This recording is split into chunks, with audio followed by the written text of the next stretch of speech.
በመካከላችን አለ። ሃሌሉያ።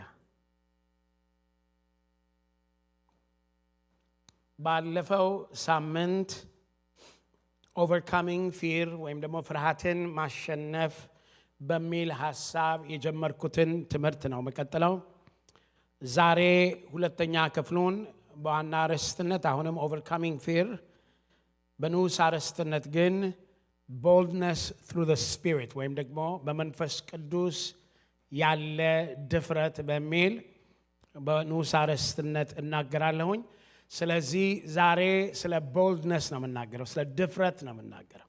ይሄ ድፍረት ዝም ብሎ አካኪ ዘራፍ ሳይሆን በመንፈስ የሆነ ድፍረት፣ እግዚአብሔር የሚሰጠንን ድፍረት ነው የምናገረው። ዝም ብሎ የብልግና ድፍረት ሳይሆን ጌታን በማወቅና በእግዚአብሔር እውነት ላይ በመቆም የሚገለጥ ድፍረትን ነው የምናገረው። ስለዚህ እንግዲህ ባለፈው ሳምንት ስለ ፍርሃት ምንድነው የሚለውን ሐሳብ ለማየት ነው የጀመርነው።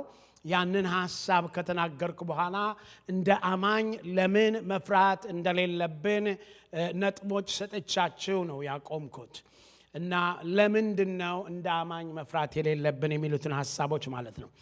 እና እንደው አንድ ሁለት ነገር ልበልና ካለፈው ላይ ወደ ዛሬው ሐሳብ ልምጣ። አንዱ ነገር እንደነገርኳችሁ በአሁኑ ጊዜ ሳይንስ ያረጋገጠው ከ90 እስከ 95% ያለ በሽታዎች በሙሉ መንስኤያቸው ፍርሃትና ጭንቀት እንደሆነ እየተረጋገጠ ነው። ስለዚህ ለብዙ ነገሮች መንስኤ የሚሆን ወይም ደግሞ መሳፈሪያ ሆኖ ወይም ደግሞ የሚጠቀምበት ሲስተም ፍርሃት ነው። ስለዚህ ወገኖቼ ለአማኝ ለክርስቲያኖች እንድንፈራ አልተጠራንም። አጠገብ ያለውን ተመልከቱና አትፍራ በሉት። ያኛውን ተመልከቱና እመን እንጂ አትፍራ በሉት። ስለዚህ እንደ አማኝ የተጠራ ነው ጥሪ። እግዚአብሔር ያለን እንድናምን እንጂ እንዳንፈራ ነው። ስለዚህ ፍርሃት ባለፈውም ተናግሬዋለሁ፣ የእግዚአብሔር የሰጠን አይደለም። መጽሐፍ ቅዱሳችን በግልጥ እንደነገረን እግዚአብሔር የፍርሃትን መንፈስ ምን አላደረገንም? ከማን አይሰማኝ ምን አላለንም? አልሰጠንም። ስለዚህ እግዚአብሔር ያልሰጠን ነገር ቢኖር ፍርሃትን አልሰጠንም። ስለዚህ ፍርሃትን ምን ብለን አስምረንበታል? ፍርሃት ቃሉም እንደሚለው መንፈስ ነው ይለዋል። it is a spirit of fear። ይሄ ፍርሃት የማወራው ባለፈውም እንደተናገርኩት ዝም ብሎ ትናንሽ ፍርሃት ሳይሆን አእምሯችንን የሚይዘው ስብናችንን የሚይዝ አስተሳሰባችን ላይ ተጽዕኖ የሚያደርግ ጭንቀትን የሚያመጣ ይሄን አይነት ፍርሃት በህይወት እርምጃ እንዳናደርግ የሚያደርገንን ፍርሃት ነው ማለት ነው። ስለዚህ ለምንድነው የምንማረው ብለን ብንል እግዚአብሔር በህይወታችሁ ያለመላችሁ ላይ እንድትገቡ፣ እግዚአብሔር የተናገራችሁን እንድትጨብጡ፣ በህይወታችሁ እግዚአብሔር ወዳሰበላችሁ እንዳትገቡ፣ እግዚአብሔር በእናንተ የሚሰራውን እንዳትሰሩ ከልካይ ሆኖ የቆመውን ፍርሃት እንዲሰበር ነው። አሜን በሉኝስ። እንዲሰበር። ስለዚህ ለምን ቢባል እግዚአብሔር ወዳሰበላችሁ እንድትገቡ። ጌታ ስሙ ይባረክ። ባለፈው ሳምንት እንደነገርኳችሁ ሌላ ሐሳብ ይዤ ወደ 3 ሳምንት ከተዘጋጀው በኋላ ነው ተገልብጦ የመጣው እና ጌታን አምኜ ነበር የመጣሁት። ጌታ ለአንድ ሰው እንደሚናገር ጌታ ስሙ ይባረክ። በግልጽ ለወደፊት በግልጽ እነግራችኋለሁ ማን እንደሆነ። ግን አንድ ሰው ጌታ ተናገረኝ ብሎ ጻፈልኝ። ጌታን አመሰገንኩ። ያ ሰው ምን አለኝ? መጽሐፍ ልጽፍ አስቤ ነበረ፣ አንተ ስትናገር ተረጋገጠልኝ፣ የጀመርኩት መጽሐፍ ጨርሻለሁ ብለው ያ ሰው ነገረኝ። ጌታ ስሙ ይባረክ። ሃሌሉያ፣ ኢየሱስ ይባረክ። ለኔ በጣም ነው የተደሰትኩት። ምክንያቱም ይሄ ነው ዓላማው። እግዚአብሔር በህይወታችሁ ልትጀምሩት ስታነሱት ስታስቀምጡት ስለነበረው ቢዝነስ፣ በህይወታችሁ ትዳር ላይ ፈርታችሁ ተቀምጣችሁ የነበራችሁ ሰዎች ወደ ትዳር እንድትገቡ አሜን በሉኝ እስቲ። ሃሌሉያ፣ ጌታ ስሙ ይባረክ። የመጪው ዓመታችን ብዙዎቻችን እንድራለን። አሜን በሉኝ እስቲ። ጌታ ስሙ ይባረክ። እስቲ ያላገባችሁ ተነሱ ልጸልይላችሁ። ሃሌሉያ፣ እግረ መንገድ ተነሱ። ያላገባችሁ ነው ያልኩት። እንዴ እንደዚህማ አታገቡም። ያላገባችሁ ስትባሉ የማትነሱ ሰዎች ባልና ሚስት ቢመጣ እንዴት ልትሆኑ ነው? ወይስ ሳታውቁ አግብታችሁ ሳይታወቅ አግብታችሁ እየኖራችሁ ነው? ጌታ ይቅር ይበላችሁ። ጌታ ስሙ ይባረክ። አይ ትንሽ ነው ይሄ ከሆነማ በአንድ ዙር አጋባቸዋለሁ። ሃሌሉያ ጌታ ስሙ ይባረክ። እስቲ እንጸልይላችኋለን። አባቴና አምላኬ ሆይ እጅግ አድርጌ አመሰግንሃለሁ። እግዚአብሔር አምላኬና አባቴ ሆይ አንተ አንድን ሰው ከአንድ ሰው ጋር የምታገናኘው በፈቃድ ነው። በተለይ ትዳር እግዚአብሔር ሆይ ያንተ ዓላማ ነው። ትዳር የእግዚአብሔር መንግስት የሚሰራበት መንገድ ነው። ትዳር የእግዚአብሔር መንግስት የሚሰፋበት ምክንያት ነው። እግዚአብሔር ሆይ ትዳር ሰውን ከፈጠርከው በኋላ ለመጀመሪያ ለሰው ያደልከው ትዳርን ነው። እግዚአብሔር አምላኬና አባቴ ሆይ በጌታ በኢየሱስ ክርስቶስ ስም አንተ የመረጥክላቸው ለነሱ ያልካቸውን እግዚአብሔር ሆይ እንድትሰጣቸው ጸልያለሁ። አምላኬና አባቴ በጌታ በኢየሱስ ክርስቶስ ስም ሚስትን ያገኘ መልካምን ነገር አገኘ ተብሎ እንደተጻፈ እግዚአብሔር ሆይ ሚስትንም ባልንም የሚያገኙ መልካም ይሆንላቸው። እግዚአብሔር አምላኬና አባቴ በዚህ ላይ ያለ ፍርሃት በኢየሱስ ስም የተሰበረ ይሆን። አሜን። ተቀመጡልኝ። ጌታ ይባረክ። ኔክስት ይር ለሰርግ ተዘጋጁ። እንግዲህ ሃሌሉያ። ወንድሞቼ እንዳልኩት ነው ብዙዎች በፍርሃት የማያገባሉ። ምክንያቱም አጠገባቸው ያሉትን በማየት አንዳንዶቻቸውም ወላጆቻቸውን በማየት እና በጣም ትዳርን እንደ ጦር ይፈራሉ። እነሱ ብቻ አይደሉም ልጅ መውለድም እንደ ጦር ይፈራሉ። ጌታ ይፍታችሁ። እንደዛም ካላችሁ ሃሌሉያ። ልጆች እግዚአብሔር ስጦታ ናቸው። አሜን በሉኝ እስቲ። ጌታ ስሙ ይባረክ። ስለዚህ የተለያዩ ፍርሃቶች አሉ። እነዚህ ፍርሃቶች እግዚአብሔር ያልፈቀደው ነው። እግዚአብሔር እንዲሆን አይፈልግም። ስለዚህ የእግዚአብሔር ሕዝብ የእግዚአብሔር ልጆች ተፈተው እንዲኖሩለት ይፈልጋል። አሜን ነው ወይ? ጌታ ስሙ ይባረክ። እግዚአብሔር እሱ ቀንበርን የሚሰብር እሱ ሸክምን የሚያነሳ እሱ የታሰረን የሚፈታ ሃሌሉያ። ልጁ ነፃ ያወጣው በእርግጥም ነፃ ነው ተብሎ እንደተጻፈ እግዚአብሔር ተባረከ ይሁን። አሜን ነው ወይ? ስለዚህ ያ የእግዚአብሔር መንፈስ ለሰዎች ነፃነትን መስጠት ይፈልጋል። አንዱ መፈታት ከፍርሃት መፈታት ነው። ስለዚህ ፍርሃት የሚለውን ባለፈው እንደተረጎምኩት ከመጽሐፍ ቅዱስ መልሼ አነባዋለሁ። በእንግሊዝኛ መጀመሪያ ላንብበውና ከዛ በአማርኛ አነባዋለሁ። Fear is a tormenting spirit that keeps you in bondage and in slavery while it causes you to be powerless, loveless, faithless, without self-control. ይሄ ነው ፍርሃት ማለት። ማወራው ፍርሃት ስለዚህ ነው። ፍርሃት በባርነት ውስጥ የሚያቆየን የሚያሰቃይ መንፈስ ሲሆን አቅመቢስ፣ ፍቅር የለሽ፣ እምነት የለሽና ራስን መግዛት የለሽ እንድንሆን የሚያደርገን። ስለዚህ ማወራው ፍርሃት ስለዚህኛው ፍርሃት ነው። ስለዚህ ተግባብተናል። ዛሬ እንግዲህ ይህንን ፍርሃት እንዴት አድርገን ነው ወደ ድፍረት ለመግባትስ እንዴት ነው የምንገባው ለሚለው ሐሳብ እንዲሆነን አንዳንድ ሐሳቦችን አነሳና እናገራለሁ። በዚህ ላይ ልናገረው የምፈልገው የወንድማችን የዳዊትን ታሪክ ትንሽ አለፍ አለፍ ብለን እናገራለን። ከዛ በፊት ግን መጽሐፍ ቅዱሳችን ምሳሌ 28 ቁጥር 1 ላይ እንደዚህ ይላል፣ ኃጥእ ማንም ሳያሳድደው ይሸሻል፣ ጻድቅ ግን እንደ አንበሳ ያለ ፍርሃት ምን ያደርጋል? ይኖራል። ሃሌሉያ። እንደምን ነው የሚኖረው? እንደ አንበሳ። ሃሌሉያ። አንበሳ ምን ይባላል? the kings of the beast ይባላል። በምድረ በዳ የአራዊቶች ጌታ ነው ይባላል። አንበሳ በማንኛውም አይደነግጥም። አንበሳ እንዲያውም ድምፁ ያስደነግጣል። አንበሳ መኖሩ ራሱ ክብር ነው። በጣም በሚገርም ሁኔታ ይውላችሁ። ስለዚህ እግዚአብሔር ምን ይላል? ጻድቅ እንደ አንበሳ ነው። ይውላችሁ ኃጢአተኛ ማንም ሰው ሳያሳድደው ይሮጣል። ተመኛላችሁ? ኃጢአት እንደሱ ነው የሚያደርገው። ኃጢአተኛ እንደዛ ነው የሚያደርገው፣ ይገላመጣል ማንም በሌለበት። ጻድቅ ግን ምን ይሆናል? እንደ አንበሳ የኮራ ነው፣ በድፍረት የሚኖር ነው። ሃሌሉያ።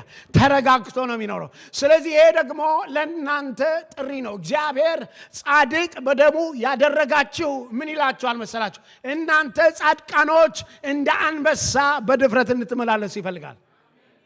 ለምን ብትሉ የሚወረስ ነገር አለ። ለምን ብትሉ የሚገዛ ነገር አለ። አሜን በሉኝ።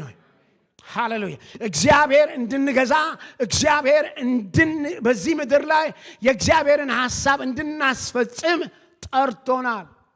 ስለዚህ በፍርሃት አይቻልም፣ በፍርሃት አይቻልም። ስለዚህ ጻድቅ እንደ አንበሳ ደፋር ነው። እኔ ያደኩት በትንሽነቴ በተለይ ሰፈሬ 6 ኪሎ አካባቢ ነበርና አንበሳ ሲያገሳ ሁሌ ነው የሚሰማው።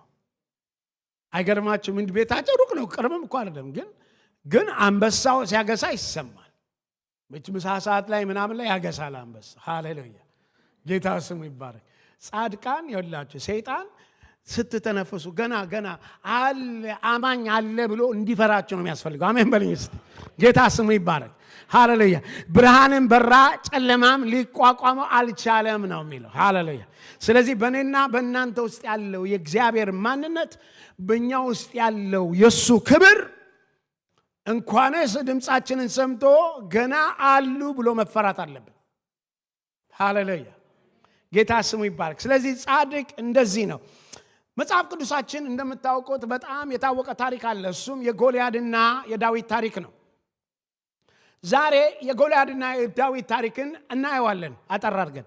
የምናይበት ምክንያት በዛ ላይ ፍርሃት ተገልጦ ስለምናየው ነው። የሚገርም አይነት ፍርሃት እናያለን በዛ ላይ። ስለዚህ እዛ ላይ ለማየት አንዳንድ ቦታዎችን ሄደን ጥቅሶችን እናነባለን። አንደኛ ሳሙኤል ብትሄዱልኝ፣ አንደኛ ሳሙኤል ምዕራፍ 17 ፊልስጤማዊውም ዛሬ የእስራኤልን ጭፍሮች ተገዳደራቸው፣ እንዋጋ ዘንድ አንድ ሰው ስጡኝ አለ። ተመልከቱ እዛው 17 ላይ ያለው ይሄን ቁጥር ምን ይላል መሰላችሁ? 16 መሰለኝ። ሳኦል እስራኤልም ሁሉ እንዲህ የሚላቸውን የፊልስጤማዊውን ቃል በሰሙ ጊዜ እጅግ ፈሩ ደነገጡም። እጅግ ምን አረጉ? ፈሩም ደነገጡ። ቁጥር 10 ላይ ነው። 17 10 እጅግ ፈሩም ደነገጡም። እዛው 17 24 ላይ ፊልስጤማዊውም ማታ ይቀርባል 40 ቀንም ይታያቸው ነበር። ምን ያደርግ ነበር? ጠዋትም ማታም ይወጣ ነበር። ይህንንም እያደረገ 17 24 ላይ ነው እየወጣ ይመጣ ነበር። በወጣ ጊዜ እሱን በሰሙት ጊዜ ይፈሩ ነበር። የእስራኤልም ሰዎች ሁሉ ይላል 17 24 ላይ የእስራኤልም ሰዎች ሁሉ ሰውየውን ባዩ ጊዜ እጅግ ፈርተው ከእርሱ ሸሹ ይላል። ስለዚህ በእስራኤል ዘንድ ታላቅ ፍርሃት ነበረ። ትንሽ ፒክቸሩ እንድታየው ፈልጋለሁ። ይሄ ጎልያድ የሚባል ሰውዬ የታወቀ ጦረኛ ነው። እንዲያውም ወደ 10 ፊት ሊያርግ ይችላል ይባላል። ወደ 10 ፊት የሚያክል ረጅም ሰው ነው። እንግዲህ አስቡት። በጣም ረጅም ነው፣ የታጠቀ ነው፣ የታወቀ ጦረኛ ነው። ስለዚህ የሚገርመው የእስራኤልን ሕዝብ ቼክ ለማድረግ ፈልጌ ነበር። ምን ያህል ነበር የእስራኤል ሕዝብ በዛ ሰዓት? የሚገመተው ከ2 እስከ 3 ሚሊዮን ያህል ነበረ ሕዝቡ። ከዛ ውስጥ ወደ 10 ሺዎች የሚያህሉ ወታደሮች ነበራቸው። እነዚህ ወደ 10 ሺህ የሚያህሉ 10 ሺዎች ውስጥ ያሉ የታጠቁ ወታደሮች ሁሉ አንድ ያልተገረዘ ፊልስጤማዊ እየሰሙ 40 ቀን ሙሉ በፍርሃት እሱም ጧት ይመጣል ይታያቸዋል፣ ከዛ ማታ ይመጣል ይታያቸዋል። የእስራኤል ሕዝብ ለ40 ቀን በፍርሃት ሆነ እና ጌታዊ ምንድን ነው አልኩኝ። ነው እንደምታውቁት 40 በጣም የሚገርም ነው። መጽሐፍ ቅዱሳችን ላይ ብዙ ቦታ ላይ ተጠቅሷል። ለምሳሌ ዝናብ ሲዘንብ 40 ቀንና 40 ሌሊት እንደዘነበ በኖህ ጊዜ ይናገራል። ሙሴ 40 ቀን በሲና እንደነበረ ይናገራል። ኤልያስ ከበላ በኋላ ለ40 ቀን እንደተጓዘ ይናገራል። ኢየሱስ ክርስቶስ ለ40 ቀን እንደጾመ ይናገራል። የእስራኤል ሕዝብ ለ40 ዓመት በምድረ በዳ እንደቆየ ይናገራል። I said what is this አልኩ። ይሄ ማለት it's a time of a testing and trial and proving አለኝ ጌታ። ምንድነው? ሰዎች የሚፈተኑበት የሚገመገሙበት ወይም ፕሩቭ የሚሆኑበት ጊዜ ነው። ስለዚህ በምትመለከቱት ቦታ ላይ ሁሉ እንደዚህ አይነት ነገር ነበር የሆነው። ስለዚህ እዚህ ላይ የእስራኤል ሕዝብ እንደ ህዝብ እንደ ኔሽን ለ40 ቀን ተፈተነ። የ40 ቀን ፈተና ውስጥ ነበር የሚያልፉት። ምን ነበር ጌታ የሚፈልገው ብላችሁ ብትሉኝ፣ ጌታ የሚፈልገው እንደ ዳዊት ያለ በእግዚአብሔር የሚተማመን በኃይልና በብርታት አይደለም በመንፈሴ ነው ብሎ የሚወጣ ሰው ይፈልግ ነበር። ሃሌሉያ! ጌታ ስሙ ይባረክ። ስለዚህ በዚህ ውስጥ ነው እግዚአብሔር ዳዊትን ያስነሳው። እንደምታውቁት ህዝቡ በዛ በሆነበት መካከል እግዚአብሔር ዳዊትን አወጣው።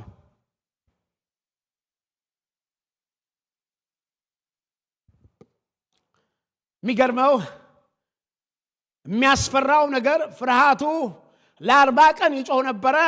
ሃሌሉያ! ድፍረት ግን በአንድ ቀን ጮሆ ሜዳ አደረገው። ጌታ ስሙ ይባረክ። ሃሌሉያ! የሚያስፈራው ነገር ወደ 10 ፊት ነበረ። እሱን ግን ትንሽ ብላቴና ጣለው። ሃሌሉያ! በአንድ ጠጠር። የሚገርመው ፍርሃት ባለፈውም እንደተናገርኩት ነው። ፍርሃት has a tendency to magnify itself. ፍርሃት ማግኒፋይ ያደርጋል። ተዚላችኋል። አንዷን ቆራሪት እንዴት ነው የምታስፈራኝ? ምክንያቱም the fear magnifies itself. ቤታችሁ የተንጠለጠለ ኮት በጨለማ ሌባ ሊመስላችሁ ይችላል። አያችሁ፣ ፍርሃት እንደዛ ነው የሚሰራው። ይኸውላችሁ ግን ይኸውላችሁ እዚህ ይኸውላችሁ you know for shouting for 40 days but faith only need one day. Through David victory was taken right there.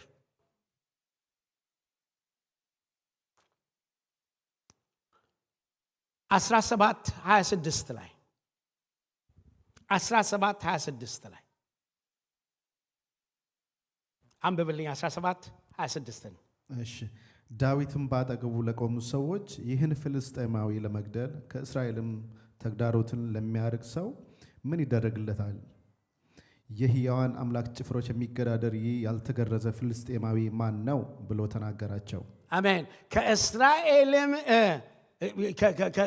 ምን የሚለው የሚገዳደረው ይሄንን ከእስራኤልም ተግዳሮትን ለሚያርቅ ሰው ከእስራኤልም ተግዳሮትን ለሚያስወግድ ወይ ለሚያርቅ ሰው ሃሌሉያ ምን ይደረግለታል? ስለዚህ ጥያቄው ይሄ ማን ነው? እኔ I want you to understand that ተመልከቱ።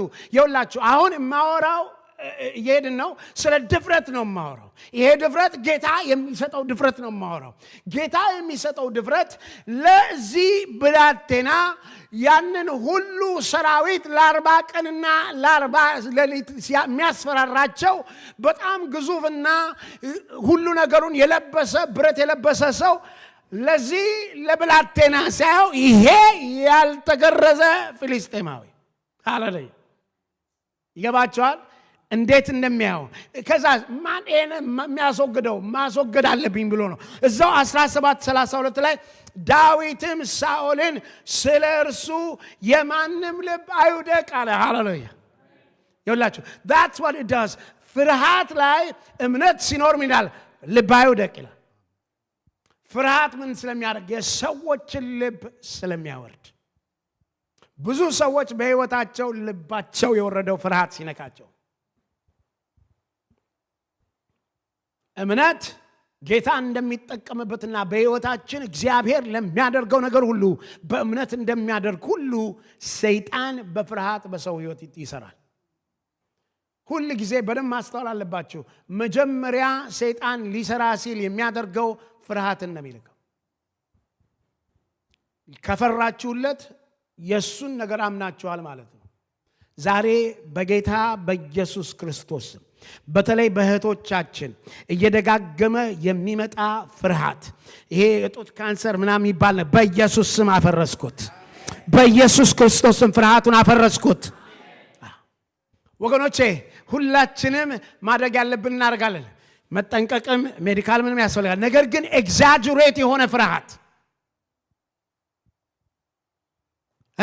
በሆነ ባልሆነው የምትፈሩት ፍርሃት በኢየሱስ ክርስቶስ የተሰበረ ይሁን። ያ እግዚአብሔር እንዲሆን አይፈልግም። ስለዚህ ምን አለ ይሄን የሚያስወግደው እኔ ልቡ አይውደቃል። የእስራኤል ሕዝብ ልቡ አይውደቅ። ያው እንደምታውቁት ነው ታሪኩን። ይህንን ሰውዬ ለመግጠም እንደፈለገ እናያለን። ይህንን ሰውዬ ለመግጠም ሲመጣ ዳዊት አንድ 5-6 ነገሮችን እነግራችኋለሁኝ። ምንድነው what was the strength of David? ምንድነው ፍርሃታችንን ዛሬ ስንገጥመው ከዳዊት ልንማረው የምንችለው? ይሄንን አይነት በህይወታችን ላሉ ፍርሃቶች የእናንተ ፍርሃት ምን እንደሆነ አላውቅም። እናንተን ቀንና ሌሊት የሚያስጨንቃችሁ ፍርሃት ምን እንደሆነ አላውቅም። እናንተን in the middle of the midnight ላብ የሚያስልባችሁ ፍርሃት ምን እንደሆነ አላውቅም። እናንተ ዶክተር ጋር መሄድ የሚያስጨንቃችሁ ፍርሃት ምን እንደሆነ አላውቅም። በጌታ በኢየሱስ ክርስቶስ ግን ያ ፍርሃት የተሰበረ ይሁን። ስለዚህ እንዴት ነው ፍርሃታችሁ የምትገጥሙት? ዳዊት ፍርሃትን እንዴት እንደገጠመው ያሳየናል። በመጀመሪያ ደረጃ ዳዊት ፍርሃትን ሲገጥመው ያደረገው ነገር በጣም በሚገርም ሁኔታ ዳዊት ፍርሃቱን እንዲገጥም ያደረገው እንዲያሸንፍ ያደረገው ምንድነው ብትሉኝ David knew God. David has personal relationship with God. ዳዊት ከአምላኩ ጋር ግል የሆነ ግንኙነት ነበረው። ዳዊት እግዚአብሔርን በግሉ ያውቀው ነበረ። ትዝ ይላችኋል፣ ባለፈው ተናግረናል። መዝሙረ ዳዊት 23 ላይ እንደሚናገረው እግዚአብሔር ምን አለ? እረኛዬ ነው ሲል እግዚአብሔር እንዴት በህይወቱ ዘመን እንዳደረገ ይናገራል። ለምን? ዳዊት በግሉ ስለተለማመደው። እግዚአብሔር እረኛዬ ነው አለ። እረኛችሁ ነው አላለም፣ እረኛዬ ነው አለ። that means he has a personal relationship። እረኛዬ ነው አለ። አንተ ከኔ ጋር ነህ ይለዋል። ቁጥር 23 እዛ ላይ በሞት ጥላ መካከል እንኳን ብሄድ አለ አንተ ከኔ ጋር ነህና ክፉንም አልፈራ፣ በትርህና መርኩዝህ እነሱ ያጽናኑኛል። እዛው መጨረሻው ላይ ምን እንደሚለው ምሕረትህ በሕይወቴ ዘመን ሁሉ ቸርነትህ ምሕረትህ በሕይወቴ ዘመን ሁሉ ምን ያርጉኝ? ይከተሉኛል። በእግዚአብሔር ቤትም ለዘላለም እኖራለሁ። መዝሙረ ዳዊት 27:1 ላይ ደግሞ እንደዚህ ይላል፣ እግዚአብሔር ብርሃኔና መድኃኒቴ ነው፣ የሚያስፈራኝ ማን ነው? I want you to notice የዳዊት ቋንቋ። ዳዊት እግዚአብሔርን ከራሱ ጋር የኔ ብሎ ነው የሚናገረው። እግዚአብሔር ብርሃኔና መድኃኒቴ ነው። ብርሃኔቹና መድኃኒታቸው አላለ። ብርሃኔና እግዚአብሔር እረኛዬ ነው፣ የኔ ነው። ሶ ዳዊት ከእግዚአብሔር ጋር ያለው ሪሌሽንሺፕ እንደዛ ነው። 91:2 ላይ ሲናገር እግዚአብሔር አንተን መታመኛዬ ነህ እለዋለሁ። 91:2 ላይ እግዚአብሔርን አንተ መታመኛዬ ነህ እለዋለሁ፣ አምላኬና መሸሸጊያዬ ነው፣ በእርሱም እታመናለሁ። so he's talking about us personally እዛው 91:9 ላይ ደግሞ አቤቱ አንተ ተስፋዬ ነህ፣ ልዑልን መጠጊያ አደረግክ ይላል። ምን እያልኳችሁ ነው? አንደኛው the secret ingredient of David ዳዊት ፍርሃቱን ሲገጥመው ያንን የእስራኤልን ፍርሃት ሲገጥመው ከእግዚአብሔር ጋር ከነበረው የግል ሪሌሽንሺፕ ነው። ስለዚህ ሚስጥሩ ምንድነው? ለህይወታችሁ በህይወታችሁ እየመጣ ለሚያስጨንቃችሁ እያመጣ ለሚያጠቃችሁ ፍርሃት እናንተ ከእግዚአብሔር ጋር የምታደርጉት ህብረትና ከእግዚአብሔር ጋር ያላችሁ የግል ህብረት ያ ፋውንዴሽን ይሆናል። አሜን በሉኝ እስቲ። ስለዚህ እግዚአብሔርን ምንድነው? በግላችሁ ታውቁታላችሁ። ሁለተኛው ምንድነው ዳዊትን ያንን እንዲገጥም ያደርገው ብለን ስንል David remembered God's past victory። ዳዊት እግዚአብሔር በህይወቱ ያደረገለትን ያሸነፈውን ምን አድርጎ ነበር? ያስታውስ ነበር። ስለዚህ እግዚአብሔር በህይወታችሁ ያደረገውን ነገር ምን ማድረግ? ማስታወስ። አሜን በሉኝ እስቲ። ሃሌሉያ አሜን። 17:36 ላይ ያለውን አንብብልኝ። 17:36 እኔ ባሪያ አንበሳና ድብ መታው፣ ይህም ያልተገረዘው ፍልስጤማዊ የሕያውን አምላክ ጭፍሮች ተገዳድሯልና ከእነርሱ እንዳንዱ ይሆናል። ዳዊትም ከአንበሳና ከድብ እጅ ያስጣለኝ እግዚአብሔር ከዚህ ፍልስጤማዊ እጅ ያስጥለኛል አለ። ሳኦልም ዳዊትን ሂድ እግዚአብሔርም ካንተ ጋር ይሆናል አለው። አሜን። ስለዚህ ዳዊት ምን አስታወሰ? he remembered the victories እግዚአብሔር በሕይወቱ ያደረገለትን ድሉን አስታወሰ። እግዚአብሔር እንዴት ከአንበሳና ድብ እንዳወጣው ተናገረ። ዛሬ በሕይወታችሁ ላለው ፍርሃት እናንተ እግዚአብሔር አስቀድሞ በሕይወታችሁ ያደረገ ወገኖቼ፣ ቀናቶች እኮ አልፈናል። እኔ ብቻ ነኝ? የማያልፉ የሆኑ ቀኖች አላሳለፋችሁም? ጌታ አረ ምስክር አለ ወይ? እዚህ መካከል የማይታለፉ የመሰሉ ቀኖች አላለፉም? ጨለማ ውስጥ ማንወጣው የመሰለን ቦታ አላወጣንም ወይ ጌታ? ስለዚህ ያ ጌታ በተዘጋ በር ውስጥ መጥቶ ነፃ ያወጣን ያ ቦታ በቃ አለቀልኝ የኔ መጨረሻ የሆነ ብለን ተስፋ በቆረጥንበት ውስጥ ጌታ መጥቶ በተአምር እጁ ያወጣን ጌታ። ስለዚህ ይህን ጌታ ማስታወስ ነው። ጌታ ትላንት እንዲያደረግክልኝ ጌታ ዛሬም ከዚህ ፍርሃት ታወጣኛል፣ ከዚህ ፍርሃት ታወጣኛል ብለን ማመን አለብን። ሃሌሉያ። እሱ ብቻ ሳይሆን he believed God will do it again። አሁን ያደርገዋል። አሁን 17:45 ላይ ያለውን አንብብልኝ። 17:45 ዳዊትም ፍልስጤማዊውን አለው አንተ ሰይፍና ጦር ጭሬም ይዘህ ትመጣብኛለህ፣ እኔ ግን ዛሬ በተገዳደርከው በእስራኤል ጭፍሮች አምላክ ስም በሰራዊት ጌታ በእግዚአብሔር ስም እመጣብሃለሁ። ሃሌሉያ። እግዚአብሔርም ዛሬ አንተን በእጄ አሳልፎ ይሰጣል፣ እመታሃለሁ፣ ራስንም ካንተ አነሳዋለሁ፣ የፍልስጤማውያንም ሰራዊት ሬሳ ለሰማይ ወፎች ለምድር አራዊት ዛሬ እሰጣቸዋለሁ፣ ይኸውም ምድር ሁሉ በእስራኤል ዘንድ አምላክ እንዳለ ታውቅ ዘንድ ነው ይላል። ሃሌሉያ። ስለዚህ ይሄ ሰውዬ እግዚአብሔር ድል ያደረገለትን ትላንትና መቻ ማስታወስ ሳይሆን ዛሬም እንደሚያደርግ አውቆ ነው። ስለዚህ ይህንን ለ40 ቀን በፍርሃት ያስጨነቃቸውን የእስራኤል ሕዝብ ፍርሃት የነበረውን ሲገጥመው እንደዛ ነው ያለው። ይኸውልህ እንደዚህ ነው ማድረግ አለ። ባለፈው ተናግሬያለሁ። በጣም it's one of the most important principles። ደግሜ እናገረዋለሁ። እምነት አለመናገር አይሆንም። ያመንነውን ምን ማድረግ አለብን? ከማን መናገር አለብን። ብዙ ጊዜ በእምነት ካልተናገራችሁ በሕይወታችሁ ነገሮች አሁን። ስለዚህ እያየው አይ ምስኪን እኔ ብላቴና አላለውም። መጣበት። ይኸውላችሁ ይሄ በደንብ አስተውሉ። መጣበት። በምን ነው የመጣበት? ግን በእግዚአብሔር ነው የመጣበት። ድፍረቱ ማን ነው? እግዚአብሔር ነው። come on my friends። ይኸውላችሁ እዚህ ላይ ነው ልዩነቱ። ሰው በገዛ ራሱ ሊኩራራ ይችላል። በገዛ ራሱ ሰልፍ ኮንፊደንስ የሚባል ነገር ሊኖረው ይችላል። that's not what I'm talking about። እኔም ማወራው በእግዚአብሔር ላይ የታመነ ድፍረት ነው ማወራው። በእግዚአብሔር ላይ ያለ ድፍረት ወገኖቼ። አንዳንድ አንበሳ ሰዎች አሉ ምናምን ድፍረት ያላቸው ጥሩ ነው። ሃሌሉያ ፕሬዝ ጋድ። ግን እንደ ጌታ አይሆንም። በጌታ ላይ ያለ ድፍረት ነው ትልቁ ድፍረት። ማውራውም ስለዚህ አይነቱ ድፍረት ነው። ስለዚህ በዛ መንፈስ መጣ እና ያው እንደምታውቁት እንግዲህ ይሄን የሚያክል 10 ፊት የሆነ ሰውዬ ሙሉ ለሙሉን ታጥቆ ምናምን ብረት የለበሰ ሰውዬ አንዲት ብላቴና ልጅ መጣ። አንድ ብላቴና ልጅ መጣበት። ምን ሊያደርገው? ይሄንን ትልቁን ፍርሃት ምን ሊጥለው? አሜን ነው ወይ? ጌታ ስሙ ይባረክ። ስለዚህ በሕይወታችሁ ላለው ነገር ጌታ እንደዚህ ነው የሚያደርገው። ይኸውላችሁ ዴቪድ understood the battle belongs to God። ዳዊት ሌላው የተረዳው ሰልፉ የእግዚአብሔር እንደሆነ ተገነዘበ። ስለዚህ ዛሬ የምትገጥሙት በሕይወታችሁ ላለው ነገር አንደኛ ድፍረታችሁ እግዚአብሔር ነው። ሰልፉስ የማን ነው? የእግዚአብሔር ነው። የሰልፉ ጌታ እግዚአብሔር ነው። አሜን ነው ወይ? እሱ ያሸንፋል። ሰልፉ የእግዚአብሔር እንደሆነ ተረዳ።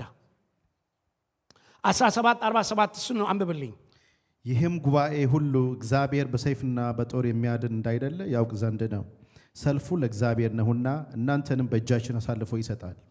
አሜን። ሰልፉ የማን ነው አለ? የእግዚአብሔር ነው። ሰልፉ የእግዚአብሔር ነው። በሕይወታችን እንድታውቁት የሚፈልገው እኔና እናንተ ዝም ብለን አይደለም። ይሁን እንትኖች ወዳጆች እኮ አረገን፣ ልጆች እኮ አረገን፣ አካሉ እኮ አረገን። ሃሌሉያ። እኔ በጣም አንዳንድ ጊዜ ድፍረቴ እኮ በጣም የሚገርመው ድፍረቴ እሱ ነው። እኔ እኮ ጌታ ነኝ እንዴ! እኔ እኮ የአይኑ ብሌን ነኝ። ከማ ማይ ፍሬንድ እኔ እኮ በእጆቹ መዳፍ የተጻፍኩ ነኝ። ሃሌሉያ! አልተውም አልለቅም ብሎ እኮ ቃል የገባልኝ ሰው ነኝ። እኛ ደፋር ያልሆንን ማን ደፋር ይሆናል? እግዚአብሔር በዚህ መንፈስ እንድንመላለስ ይፈልጋል። በዚህ መንፈስ እንድንመላለስ ይፈልጋል።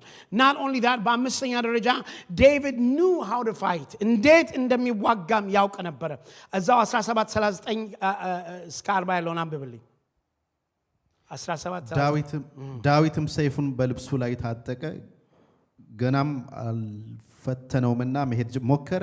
ዳዊትም ሳኦልን አልፈተኑትምና እንዲህ ብዬ መሄድ አልችልም አለው።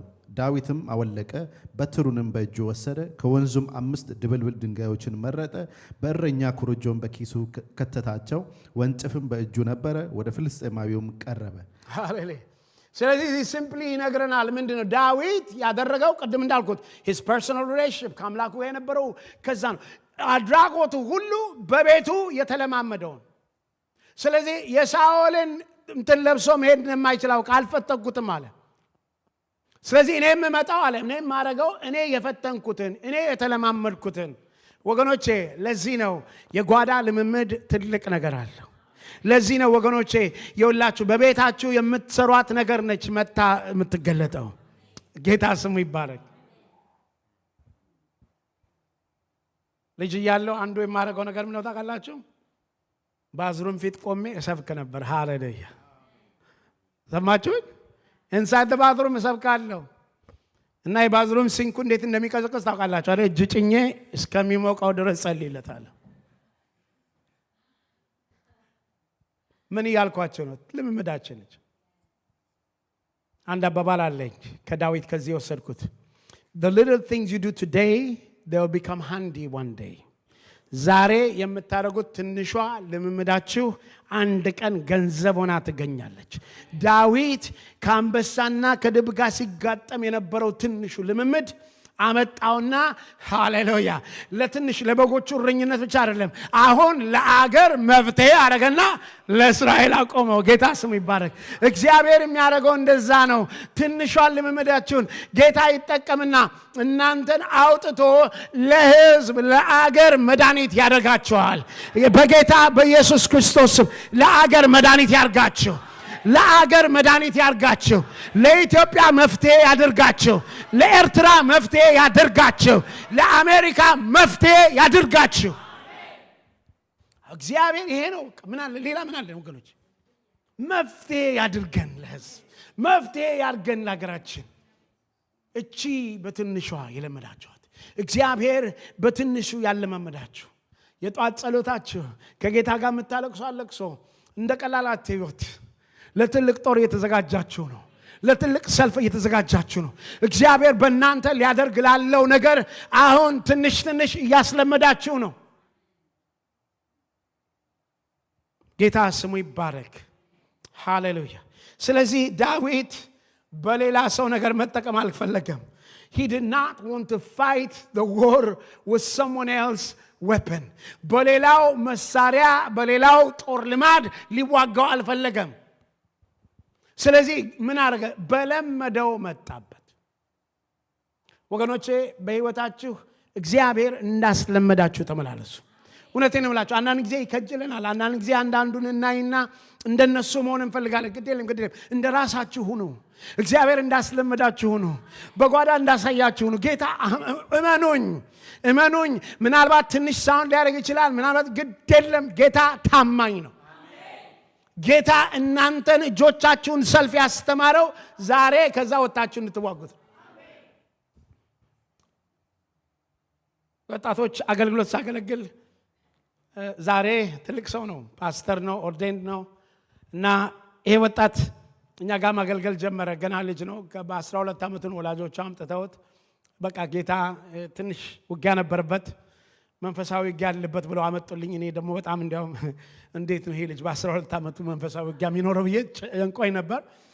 ጌታ ረዳኝና ይሄንን ወጣት ጊዜ ማሳለፍ ጀመርኩ። ጌታ ረዳውና ከዛ ነገር ነፃ ወጣ እና ኪቦርድ ምናምን ይጫወት ነበረ ይሞክር ነበርና በጣም ይፈራ ነበረ እና በቃ ጌታ በቃ እጁን ጫንኩ ጸለይኩኝ አደፋፈርኩት ጌታ ስሙ ይባረክ አሁን ከአንድም ሁለት ሶስት አልበም አውጥቷል እንግሊዝኛ he composed his own music አሁን ፓስተር ነው ጌታ ስሙ ይባረክ ዲሲ ይገኛል beloved nation የሚባል ቸርች አለው ይሄ ወንድም ምን ያልኳችሁ መሰላችሁ ልጁን ጌታ ሰልፍ አስተማረው ያ ጥማቱ የሞከራት በፍርሃት የሞከራት ነገር መጣችና አሁን በብዙ በሬዲዮ ሁሉ መዝሙር ይወጣለታል ጌታ ስሙ ይባረክ ጌታ የተባረከ ይሁን ምን ያልኳችሁ ነው ጌታ በትንሹ የሚያስተምራችሁ ነገር የሰጣችሁ ነገር አትናቆት do not despise small beginnings ትንሿን ጅማሬ አትናቋት ትንሿን ነገር አትናቁት ወገኖቼ ያ ትንሹ ነገር እግዚአብሔር ይጠቀምበታል ጌታ ስሙ ይባረክ ሃሌሉያ ስድስተኛ ዳዊት ይሄንን ፍርሃት እንዲገጥመው ካደረገው አንደኛው ነገር ስድስተኛው አንደኛ ሳሙኤል ምዕራፍ 16 ከቁጥር 13 ያለውን አንብብልኝ 16-13 ሳሙኤልም የዘይቱን ቀንድ ወስዶ በወንድሞቹ መካከል ቀባው የእግዚአብሔር መንፈስ ከዚያ ጀምሮ በዳዊት ላይ በኃይል መጣ ሳሙኤልም ተነስቶ ወደ አርማትም ሄደ ስለዚህ ይኸውላችሁ ሌላው ዳዊት ላይ የነበረው ነገር የእግዚአብሔር ቅባት ነበረበት ይኸውላችሁ አንድ ነገር ልንገራችሁ ፍርሃት በቅባት ፊት አይቆምም ፍርሃት will not stand in front of the anointing ፍርሃት እግዚአብሔር መንፈስ ባለበት አይቆምም ስለዚህ ዳዊት የተቀባ ነበረ የእግዚአብሔር ቅባት በሱ ላይ ነበረበት እግዚአብሔር ቀብቶት ነበረ ስለዚህ ያንን ህዝቡ የፈራውን ሲያይ የሚያይበት አይን የተለየ ነበር ምክንያቱም የሚያየው በተቀባ አይኑ ነው ሃሌሉያ አሜን ዛሬ በህይወታችሁ ላለው ነገር እግዚአብሔር በውስጣችሁ ባስቀመጠው በዛ መሆን አለበት አንድ አምስት ነገር ልንገራችሁ where do we exercise our boldness ድፍረታችንን የት ነው ኤክሰርሳይዝ የምናደርገው በመጀመሪያ ደረጃ የድፍረታችን ምንጭ የሆነው መንፈስ ቅዱስ ነው the spirit of god is the source of our boldness መንፈስ ቅዱስ የድፍረታችን መሰረት ነው ሐዋርያት ሥራ 4:29 እስከ 31 ያለውን አንብብልኝ boldness comes from the holy spirit መንፈስ ቅዱስ ነው የሚመጣው ከአንድ ጀምሮ ከ29 እስከ 31 አሁንም ጌታ ሆይ ወደ ዛቻቸው ተመልከት ለፈውስም እጅህን ስዘረጋ በቅዱስ ብላቴና በኢየሱስም ምልክትና ድንቅ ሲደረግ ባሪያዎች በፍጹም ግልጥነት ቃልህን እንዲናገሩ ስጣቸው ከጸለዩም በኋላ ተሰብስበው የነበሩ ስፍራ ተናወጠ በሁሉም መንፈስ ቅዱስ ሞላባቸው የእግዚአብሔርንም ቃል በግልጥ ተናገሩ ሃሌሉያ አማርኛው ላይ በግልጥ ነው የሚለው በእንግሊዝኛው with boldness ነው የሚለው በድፍረት ተናገሩ ነው የሚለው ስለዚህ መንፈስ ቅዱስ ሞላባቸው ከዛስ ምን አለ በድፍረት ተናገሩ ይሄንን እንደምታውቁት የወንድማችን የጴጥሮስ ታሪክ ትዝ ይላችኋል ወንድማችን ጴጥሮስ 2-3 ጊዜ በገረፊ ከካደው በኋላ ከዛ በኋላ እንደምታውቁት ነው በሐዋርያት ሥራ በመንፈስ ቅዱስ በተሞላ በኋላ በ3000 ሰው ፊት ቆሞ ምን አደረገ ምን ይያልኳችሁ ነው the source of our boldness is the holy spirit መንፈስ ቅዱስ የድፍረታችን ምንጭ እዚህ ላይ በመንፈስ ከተሞሉ በኋላ እነዚህ የእግዚአብሔርን ቃል ማልገ ጀመሩ በድፍረት መናገር ጀመሩ ስለዚህ አንደኛ ደረጃ ድፍረት ወይም ደግሞ የመንፈሳዊ ድፍረታችንን ኤክሰርሳይዝ የምናደርግበት ወይም ደግሞ the source of our spiritual boldness comes from the spirit of God ከመንፈስ ነው የሚመጣው ስለዚህ ልባችሁን ከፍታችሁ ጌታ መንፈስ ቅዱስን እንዲሞላችሁ ጠይቁት በመንፈስ ተሞሉ በየዕለቱ ተሞሉ ጌታን ደግሞ በመንፈስ ቅዱስ በየዕለቱ ተሞሉ ጌታን ጠይቁት ከኔ ጋር ናችሁ charge yourself get filled with the holy spirit every day ለምን ምክንያቱም that's where the boldness comes in ዳዊት ላይ የነበረው ቅባት እንዳመጣ ሁሉ ልክ በእኛ ውስጥም መንፈስ ቅዱስ ስንሞላ ያን ያደርጋል በሁለተኛ ደረጃ the source of our boldness የድፍረታችን ወይም ኤክሰርሳይዝ የምናደርግበት ሁለተኛው ቦታው አንደኛ ዮሐንስ ምዕራፍ 2 ቁጥር 14 ላይ ያለውን ብታነብልኝ አንደኛ ዮሐንስ 2:14 አባቶች ሆይ ከመጀመሪያ የነበረውን አውቃችኋልና እጽፍላችኋለሁ ጎበዞች ሆይ ብርቶች ስለሆናችሁ የእግዚአብሔርን ቃል በእናንተ ስለሚኖር ክፉንም ስላሸነፋችሁ እጽፍላችኋለሁ። ዓለምን ወይም በዓለም ያሉትን አትውደዱ። በዓለም ያለው ሁሉ በቃ እዚህ ጋር እቺ ብቻ ፈልጉት። የእግዚአብሔር ቃል በእናንተ ስለሚኖር ክፉንም ስላሸነፋችሁ እጽፍላችኋለሁ። ስለዚህ the source of boldness is the word of God. የእግዚአብሔር ቃል መኖሩ ነው እንድናሸንፍ የሚያደርገን የእግዚአብሔር ቃል the word of God is the source of our boldness. የእግዚአብሔር ቃል የድፍረታችን ምንጭ ነው። ጌታ ኢየሱስ ክርስቶስ ትዝ ይላችኋል፣ ከጾመና ከጸለየ በኋላ ሰይጣን ሊፈትነው መጣ። ሰይጣን ሲፈትነው ሰይጣንን ያሸነፈው ምን እያለ ነው ተብሎ ተጽፏል። ሰው በእንጀራ ብቻ አይኖርም ተብሎ ምን ተጽፏል። ለአምላክ ስገድ ብላ ተብሎ ተጽፏል። አምላክን አትፈታተኑ ተብሎ ተጽፏል። ወገኖቼ the word of God is a sword of the spirit. የእግዚአብሔር ቃል የመንፈስ ሰይፍ ነው። ስለዚህ ምን አድርጉት? carry it፣ ያዙት በእጆቻችሁ። meditate it and confess it፣ ተናገሩት። ለምን? የእግዚአብሔር ቃል ሰይፍ ስለሆነ። ስለዚህ በህይወታችሁ በድፍረት እንድትመላለሱ የሚያደርጋችሁ የእግዚአብሔር እውነት የእግዚአብሔር ቃል ነው። አሜን ትላላችሁ? that is where our boldness comes in. በሶስተኛ ደረጃ ድፍረታችን ፍሎ የሚያደርገው it flows from our identity in Christ. በክርስቶስ ኢየሱስ ባለን ማንነት ራሳችንን በማወቅ ማለት ነው። በማንነታችን የልጅነት መንፈስ ሲገባን፣ በጌታ መሆናችን ሲገባን፣ ባለፈው እንዳልኩት ሮሜ ምዕራፍ 8 ላይ እንደሚለው 8:15 ላይ የሚለው አባ አባ ብለን የምንጮህበትን የልጅነት መንፈስ እንጂ እንደገና ለፍርሃት የባርነት መንፈስ አልተቀበላችሁም። ምንድን ያለ ነው? ድፍረታችን our boldness is by understanding who we are in Christ Jesus. የእግዚአብሔር ልጆች መሆናችን ነው ድፍረታችን። አንደኛው ዮሐንስ ምዕራፍ 5 ላይ እንደሚናገረው እንደዚህ ነው፣ ከእግዚአብሔር የተወለደ ሁሉ ዓለምን ያሸንፋል፣ ዓለምንም የሚያሸንፈው እምነታችሁ ነው።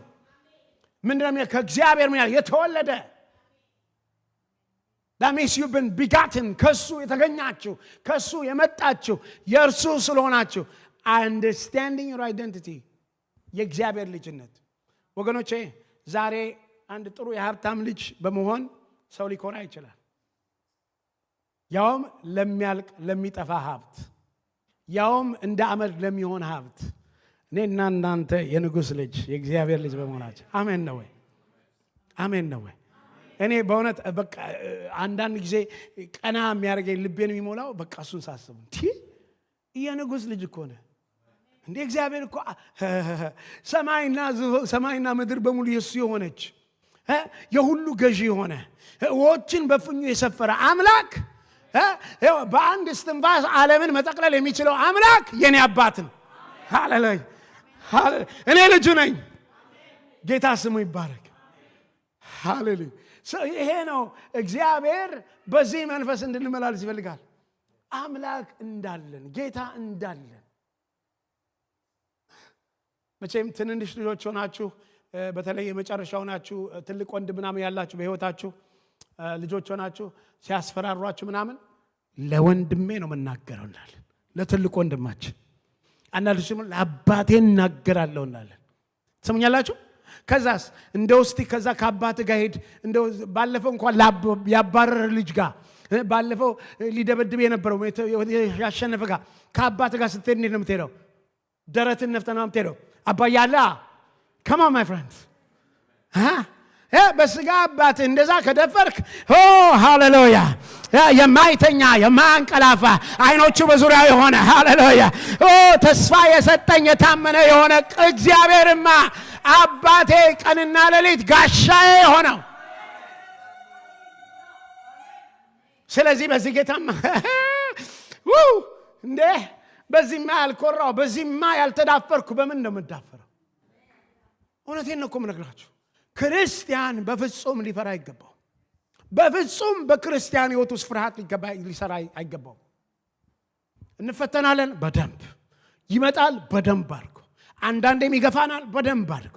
አንዳንዴ የምንወድቃለን በደንብ አድርጎ። ነገር ግን ይሄ እግዚአብሔር በቃል አይደለም። ነገር ግን ይሄንን እንደንትን ብለን አንቀበለውም። ምን እንዋጋዋለን። ሃሌሉያ አሜን ነው ወይ? ጌታ ስሙ ይባረክ። አንዳንድ ሰዎች አይታችሁ አታውቁም? ምንም እየተደበደቡ አንደበታቸው የማይሸነፍ ሰዎች አለቅም ይላሉ። እንዴ ታወር ምን ባትለቅ ኦልሬዲ ጨርሰዋል እኮ አለቅም ይላል። ምን ማለት ነው? ጌታን የታመነ ሰው አንድ ነገር ወቁ፣ ምንም ቢሆን the final victory call is ours. ሃሌሉያ ድሉ የኛ ነው። ሃሌሉያ መጨረሻው የኛ ነው። ሃሌሉያ መጽሐፉ መጨረሻው ላይ የሚለው ድሉ የኛ ነው። ጌታ ስሙ ይባረክ። በብዙ ፈተና እናልፋለን። ጻድቅ 7 ጊዜ ይወድቃል ግን ይነሳል። ሃሌሉያ ጌታ ያቀናዋል፣ ጌታ ያነሳዋል። ሃሌሉያ እንደገና እግሮቹን በከፍታ ላይ ያቆማቸዋል፣ ያራምዳቸዋል። ጌታ ከእርሱ ጋር ይሆናል። ጌታ ስሙ ይባረክ። እኔ ማምነው ጌታ ይሄንን ነው። ጌታ ድፍረታችን ነው። የእግዚአብሔር ቃል ድፍረታችን ነው። ሃሌሉያ ሌላው ይህንን ድፍረት እንድንለማመድበት እግዚአብሔር የሚፈልገው በጣም በሚገርም ሁኔታ ምናልባት አስባችሁትም አታውቁም ይሆናል ቦልነስ። ይሄን ቦልነስ በእግዚአብሔር ወደ በጸጋው ዙፋን ፊት እንድንለማመደው ይፈልጋል። እግዚአብሔር ወደ ጸጋው ዙፋን ፊት በድፍረት እንድንቀርብ ይፈልጋል። ከኔ ጋር ናችሁ? እግዚአብሔር ወደ ጸጋው ዙፋን በድፍረት እንድትመጡ ይፈልጋል። እንደምታውቁት ባሮጌው ኪዳን ካህናቶቹ ወደ እግዚአብሔር መቅደስ ሲገቡ በጣም በፍርሃት ነው የሚገቡት፣ በመንቀጥቀጥ ነው የሚገቡት። እግራቸው ላይ ታስሮ የሚጮው ነገር ታስሮላቸው እነሱ ሲገቡ ከውጭ ሆነ በፍርሃት በገመድ ታስሮ ነው የሚገቡት ከሸሽ እያሉ። ፍርሃቱ ምንድነው ብትሉኝ፣ ወደዛ ገብተው በትክክል ካልሆነ ሊቀሰፉ ይችላሉ። ከተቀሰፉስ በገመድ ተጎትተው ነው የሚወጡት። ማንም ሰው ሊገባ አይችልም። ወደ እግዚአብሔር ቤት ስትገባ በፍርሃት ግባ ብለን ሰብከናል፣ እናምናለን። ጥሩ ነው። ሃሌሉያ እግዚአብሔርን መፍራት ስለሚገባ ከሁሉ ነገር አትፍሩ ብላችሁም እግዚአብሔርን ግን ልንፈራው ይገባል። እግዚአብሔር መፍራት የጥበብ ሁሉ ምንድነው? መጀመሪያ ነው። ወገኖቼ አሁን ግን ሃሌሉያ በጌታችን በኢየሱስ ክርስቶስ አንዴና ለመጨረሻ ጊዜ የገዛ ደሙን ወስዶ ምን አደረገ? በር ከፈተልን፣ ተዘረጋልን ዘንጎ። ሃሌሉያ ምን እንድንሆን? ወደ ጸጋው ዙፋን ፊት በድፍረት እንድንገባ። ሃሌሉያ ዛሬ በድፍረት ወደ ጸጋው ዙፋን የሚያስገባኝ የኔ ጽድቅ አይደለም፣ የኔ ማንነት አይደለም፣ የኔ ጨዋነት አይደለም፣ የኔ ጾምና ጸሎት አይደለም። ክርስቶስ ኢየሱስ የከፈለው ዋጋ በቂ ነው። ወደ ዙፋኑ የሚያስገባኝ በቂ ነው። ሃሌሉያ ምንም ሳይጨመርበት በጌታዎች ወገኖቼን እንዳትስቱ። ይሄ የዋናው የክርስትና መሰረት ነው። ኩራታችን ድፍረታችን ይሄ ነው። እግዚአብሔር ከሰማይ ሲያየን በልጁ በክርስቶስ ኢየሱስ ባለቀ በተፈጸመ ሥራ ነው የሚያየን። እሱ የከፈለው እሱ ያፈሰሰው ደም ሃሌሉያ የኔና የእናንተን ኃጢአት ፈጽሞ ስላጠበው ገና የብዙዎችንም ስለሚያጠብ ገና ብዙዎችም ስለሚቀበል ሃሌሉያ ጌታ ስሙ ይባረክ። ስለዚህ ወገኖቼ ወደ ጸጋው ዙፋን ለዚህ ነው ዕብራውያን 4:16 ላይ እንደሚናገረው እንግዲህ ምሕረትን እንድትቀበሉ በሚያስፈልግ ጊዜ የሚረዳንን ጸጋ እንድናገኝ ወደ ጸጋው ዙፋን በእምነት እንቅረብ ይላል። እንግሊዝኛው is enter boldly ይላል to the throne of grace። በድፍረት እግዚአብሔር ወደ ጸጋው ዙፋን በድፍረት እንድንቀርብ ይፈልጋል። ምክንያቱም በጌታ በኢየሱስ ክርስቶስ ሴኩርድ ስለሆነ። ሃሌሉያ ከፈለልን እኮ ወገኖቼ፣ ከፈለልን እኮ ጌታ ለትንሹ ኃጢአት ለትልቁ ኃጢአት ተከፈለልህ እኮ። ሃሌሉያ ዛሬ ማንም ኃጢአት አልሰራም አይልም። ነገር ግን በፊቱ ብትቀርብ በንስሐ ብትመጣ እግዚአብሔር ይቅር ሊምርህ የታመነ ነው።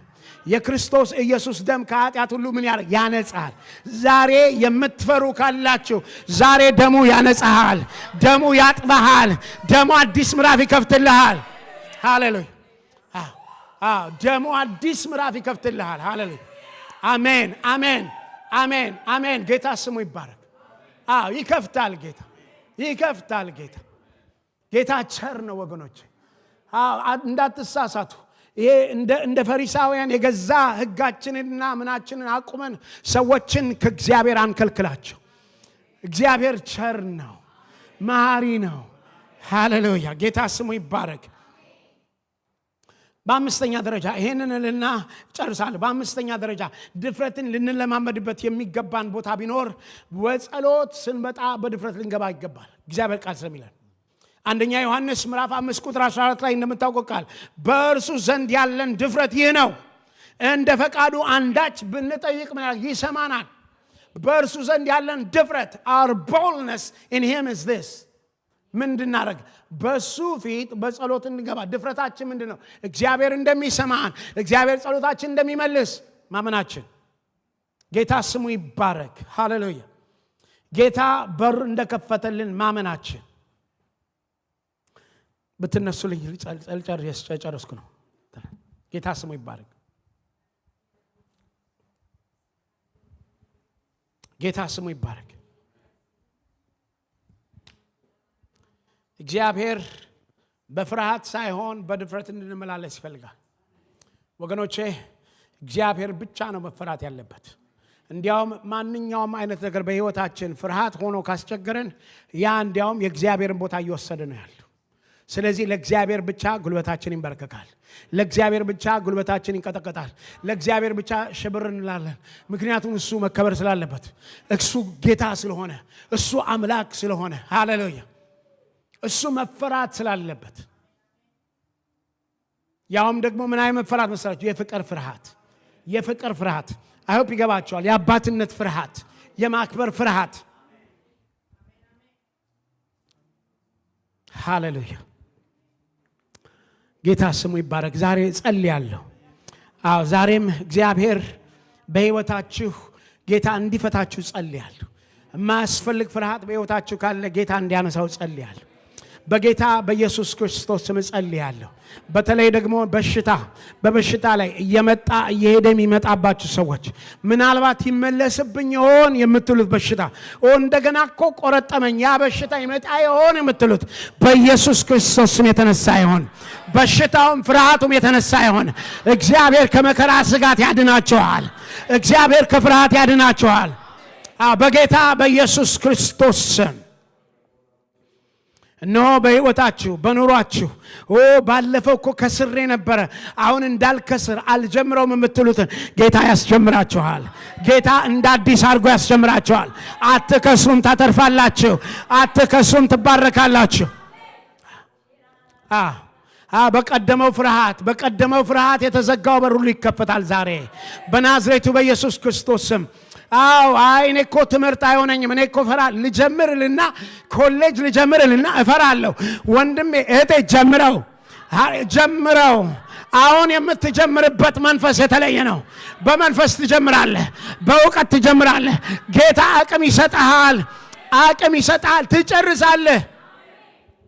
አንዳንዶች አላችሁ ደግሞ እኔ ጀምሬ ሁሌ አቋርጣለሁ፣ ጀምሬ ይቋረጥብኛል፣ ፈራው አሁንስ መጀመር እንዳላቋርጥ የምትሉ በጌታ በኢየሱስ ክርስቶስ ስም አይ ብሬክ ዳት ሳይክል።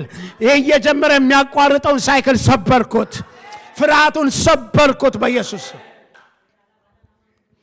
በጌታ በኢየሱስ ክርስቶስ ስም እግዚአብሔር አምላኬና አባቴ ሆይ እነሆ ልጆች ዛሬ ነጻ ስለወጡ አመሰግናለሁ። እግዚአብሔር አምላኬና አባቴ መንፈስ ቅዱስ ጌታ ሆይ እነሆ በቃል ብዛት አይደለም፣ በጥሩ ድምፅ በጥሩ ስብከት አይደለም ጌታ ሆይ ሃሌሉያ። ይህን ጌታ ሆይ በምንም በሌለበት ቦታ እነሆ እግዚአብሔር ሆይ ምንም በሌለበት ቦታ በኮሽታ ውስጥ የምትፈውስ አምላክ፣ በኮሽታ ውስጥ የምትናገር አምላክ ዛሬ መፈታት ይሆንላቸው፣ ዛሬ ነጻነት ይሆንላቸው፣ ዛሬ ለፊላደልፊያ ቤተክርስቲያን ነጻነት ይሆንላት በጌታ በኢየሱስ ክርስቶስ ስም። ለዚች ቤተክርስቲያን ነጻነትን አውጃለሁ። በዚች ቤተክርስቲያን የታሰበ ፍርሃት ሁሉ አይሆንም፣ መሳሪያው አይሆንም፣ አይከናወንለትም፣ አይሰራም፣ ፍርሃቱ አይሰራም በኢየሱስ ክርስቶስ። ጌታ አመሰግናለሁ። እቺ ቤተክርስቲያን ታብባለች፣ ፍሬ ታፈራለች፣ በረከት ትሆናለች፣ ለብዙዎች ጥላ ትሆናለች። እግዚአብሔር ሆይ እንደ አዲስ ትሰራባታለህ ጌታ ሆይ፣ ምክንያቱም አንተ ትከብር ዘንድ ነው ጌታ። ማንም ጎበዝ ስለሆነ አይደለም፣ ማንም ስለቻለ አይደለም። ጌታ ሆይ አንተ ትከብር ዘንድ አንተ ደካማውን አንስተ መስራት ስለምትችል እግዚአብሔር ሆይ አንተ ምስኪኑን አንስተ መስራት ስለምትችል እግዚአብሔር ሆይ እኔ ለምናለሁ አባባ እርዳን ጌታ ሆይ አግዘን ጌታ ሆይ እኔ ያላንተ እገዛ ያላንተ እርዳታ እንደማይቻል አውቃለሁ። እግዚአብሔር ሆይ ከሰው ጥበብ የሚበልጠውን ያንተ ጥበብ በመካከላችን ይገለጥ። እግዚአብሔር ሆይ ከሰው ጥበብ የሚበልጠው ያንተ ጥበብ ይገለጥ። እግዚአብሔር ሆይ ፍቅር ይግዛን፣ መንፈስ ይግዛን። እግዚአብሔር ሁላችን ጌታና አምላክ ሆንከው ላንተ እንገዛ። እርስ በርሳችን በፍቅር እንመላለስ፣ እርስ በርሳችን በይቅርታ እንመላለስ፣ እርስ በርሳችን በመከባበር እንመላለስ። እግዚአብሔር ይህንን ቤት ይግዛው ጌታ ሆይ ይህን ከተማ እንድንገዛ እግዚአብሔር ሆይ ስፍራውን ሁሉ እንድንገዛ በክብር ጌታ ሆይ ልጆችን በድፍረት ሙላቸው፣ በመንፈስ ቅዱስ ድፍረት ሙላቸው። አመሰግናለሁ የኔ ጌታ። ሃሌሉያ ስሜ ይባረክ። ሃሌሉያ ኦ ስሜ ይባረክ። ሃሌሉያ ሃሌሉያ ሃሌሉያ ጌታ አመሰግናለሁ፣ አመሰግናለሁ፣ አመሰግናለሁ፣ አመሰግናለሁ። ኦ ታንክ ዩ አባ፣ ታንክ ዩ አባት፣ ታንክ ዩ አባት። ጌታ እየጎበኘ ነው ያለው፣ ጌታ እየጎበኘ ነው ያለው። አዎ ትንሽ ደቂቃ ጠብቁት። ጌታ እየጎበኘ ነው ዛው። ጌታ እየተናገረ ነው፣ ሰዎችን ሚስጥር እየነገራቸው ነው፣ መልሶ እየነገራቸው ነው፣ እያሳያቸው ነው። ጌታ አሁን ጌታ እየጎበኘ ነው ልጆች። ጌታ ስሙ ይባረክ፣ ጌታ ስሙ ይባረክ። ሃሌሉያ ሃሌሉያ ሃሌሉያ ሃሌሉያ ሃሌሉያ። ጌታ አዲሱን የወይን ጠጅ አፈሰዋል። ሃሌሉያ ባሮጌው አቅማዳ አይደለም ግን በአዲሱ አቅማዳ ትቀበላላችሁ። አሮጌው ጥልፍ አይደለም አዲስ ይጠለፋል። ሃሌሉያ እግዚአብሔር አዲስን ነገር ያደርጋል። እሱም አሁን ይበቅላል። ጌታ ያደርገዋል፣ ጌታ ያደርገዋል። ጌታ ሆይ እናመሰግናለን፣ እናመሰግናለን ስለረዳህን ጌታ ሆይ አንተ አመታቶችን በድል የምታቀዳጅ ጌታ ይሄው 1 ዓመት ሆነ እዚህ ቤት እንኳን ከገባን ጌታ አንተ እኮ ነው ያደረከው፣ አንተ እኮ ነው የረዳህን ጌታ፣ አንተ እኮ ነው ያገዝከን ጌታ። እናመሰግናለን ጌታ ሆይ እናመሰግናለን ጌታ። አሁንም ክበር ጌታ፣ አሁንም ንገስ የኔ ጌታ። ስሜ ይባረክ፣ ስሜ ይባረክ፣ ስሜ ይባረክ፣ ስሜ ይባረክ፣ ስሜ ይባረክ የኔ ጌታ። ሃሌሉያ አድሰው ይሄንን ቤተክርስቲያን አድሰው የኔ ጌታ፣ አድሰው እንደገና ጌታ፣ አድሰው ጌታ ሆይ እነሆ አገልጋዮችን አድስ ጌታ ሆይ፣ ሽማግሌዎችን አድስ ጌታ ሆይ፣ አገልጋይ ወጣቶችን አድስ ጌታ ሆይ፣ እነሆ ልጆችን አድስ ጌታ ሆይ፣ እነሆ ቤቱን አድሰው፣ መንፈስ ያድሰው ጌታ። አዲስ መንፈስ ይፍሰስ በዚህ ቦታ፣ አዲሱ የወይን ጠጅ ይፍሰስ በዚህ ቦታ ጌታ። ይታደስ የኔ ጌታ፣ ይታደስ ቤቱ። ሃሌሉያ ጌታ ሆይ እናመሰግናለን፣ እናመሰግናለን፣ እናከብራለን፣ ስሜንም ባርከዋለን ጌታ ሆይ። እንታመናለን ጌታ ሆይ አንተ እንደሆንክ እንታመናለን ጌታ ሆይ። ያለ አንተ ምንም ማድረግ አንችልም ጌታ ሆይ። we cannot do nothing without you ጌታ ሆይ። ጌታ ሆይ ያለ አንተ ምንም ማድረግ እንችላለን አንችልም ጌታ ሆይ። ባንተ ብቻ ነው፣ ባንተ ብቻ ነው። ሃሌሉያ ስሜ ይባረክ፣ ስሜ ይባረክ፣ ስሜ ይባረክ። ሃሌሉያ